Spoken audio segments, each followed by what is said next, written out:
தீபத்தின் பிரச்சனையை குறித்து பேசும் பொழுது சுடுகாட்டில்தான் பிணத்தை எரிக்க வேண்டும், பழக்கவழக்கங்களை மாற்றக்கூடாது என்று அமைச்சர் ரகுபதி பேசியுள்ளாரே. இதை என்ன நினைக்கிறீர்கள் தலைவரே?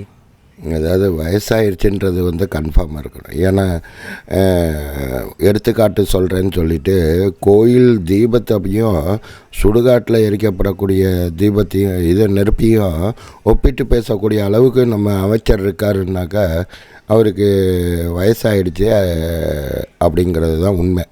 இன்னொன்று என்னன்னு கேட்டிங்கன்னா, திமுகவுக்கு இந்துக்களின் எதிரின்னு சொல்லி இவங்க ஒரு பிரச்சாரம் பண்ணிகிட்டு இருக்கும்போது, பிஜேபி பிரச்சாரம் பண்ணிகிட்டு இருக்கிற நேரத்தில் இவங்க அதை உண்மைன்னு நிரூபிக்கிறதுக்காக எல்லா வேலையும் செய்கிறாங்க போட்டிருக்கு. இது திமுகவுக்கு தான் பெரிய அடியே தவிர இந்துக்களுக்கு இல்லை. நம்ம